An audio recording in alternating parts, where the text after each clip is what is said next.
Assalomu alaykum azizlar, kanalimizga xush kelibsiz. Bugun birgalikda tayyorlanishi juda ham oson va tez, asosiysi yumshoq va juda ham mazali bo'lgan keks tayyorlaymiz. Yarim stakan sut va 40 gram saryog'ni birgalikda idishga solib, olovga qo'yamiz va saryog' to'liq erib ketgach, olovdan olamiz.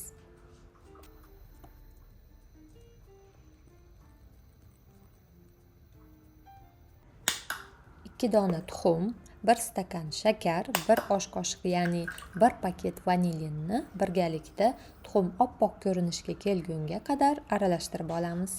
Buni mikser yordamida yoki qo'lda aralashtirish uskunasi yordamida bajarsangiz bo'ladi. Videoda sezilmagan bo'lishi mumkin, lekin keks yaxshi ko'tarilishi uchun tuxum va shakar yaxshilab ko'pirtirilgan bo'lishi shart. Tuxumli aralashmaga yarim stakan o'simlik yog'i va issiqqina saryog' va sutli aralashmani qo'shib, yana bir marta yaxshilab aralashtiramiz. Massaga 1 stakan to'la qilib o'lchangan un va 1 choy qoshiq miqdorida qabartma tuzini qo'shib, yaxshilab aralashtiramiz.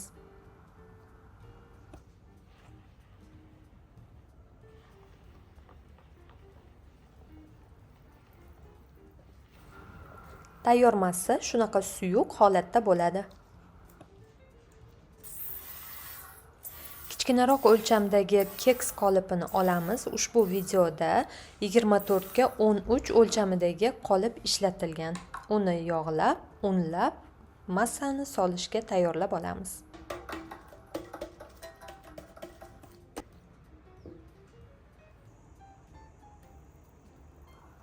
Massa suyuqligidan xavotir olishga hojat yo'q. Aynan shu sababli ham keks juda ham yumshoq va mayin bo'lib pishadi. Keksni oldindan qizdirilgan 175-180 darajadagi duxovkada tillarang ko'rinishga kelgunga qadar taxminan 40 daqiqalar atrofida pishirib olamiz. Pishganligini esa yog'och cho'p yordamida aniqlasangiz bo'ladi. O'zim eng ko'p tayyorlab turadigan va tayyorlaydigan retseptlarim orasida eng tez tayyor bo'ladigani va eng yumshoq bo'lgan keks retsepti bilan bo'lishdim. Aniq sizga va oila a'zolaringizga yoqadi.